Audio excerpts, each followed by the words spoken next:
झुराई गइल गोरखी के पलाजो में। हमर दिल झुराई गइल गोरखी के पलाजो में। हमरा से रोज बतियाबे यार बाहरे का कहीं। हमरा से रोज बतियाबे नहीं रहेल लाजो में।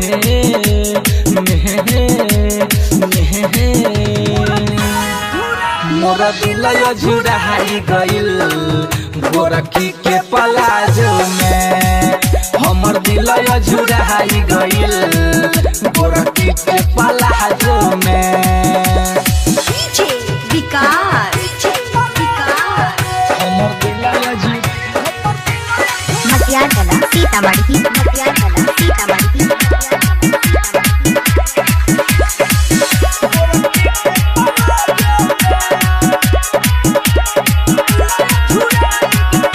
नैना से ले गोल चैना मीठी बात बोल के सब हौ बात करे दिल अपन खोल के।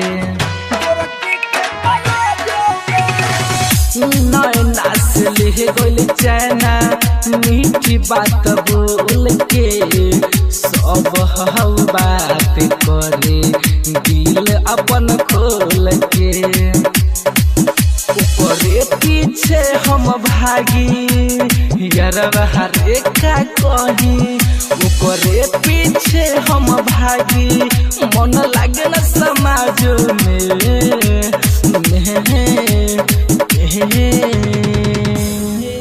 मोरा दिल झुराई गइल गोरखी के पलाजो में।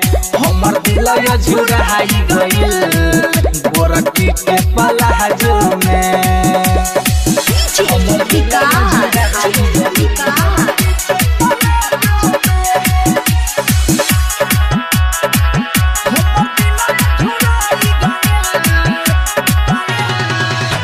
झल झल झल के सुन उन कर सुरतिया चम चम चमके जैसे लागली मुरतिया। झल झल झल के सुन उन कर सुरतिया चम चम चमके जैसे लागली मुरतिया। अशोक आशिक कहे सुन रे भाई सुन। यादव गुलशन कहे कब आई है बहाजो में।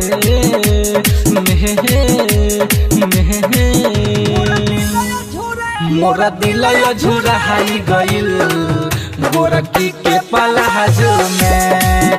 हमर दिल झुराई गइल गोरखी के पलाजो में। हमरा से रोज बतियाबे यार बाहरे का कहीं। हमरा से रोज बतियाबे नहीं रहेल लाजो में।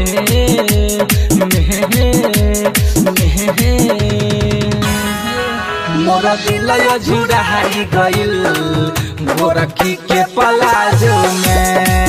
हमर दिल झुराई गइल गोरखी के पलाजो में।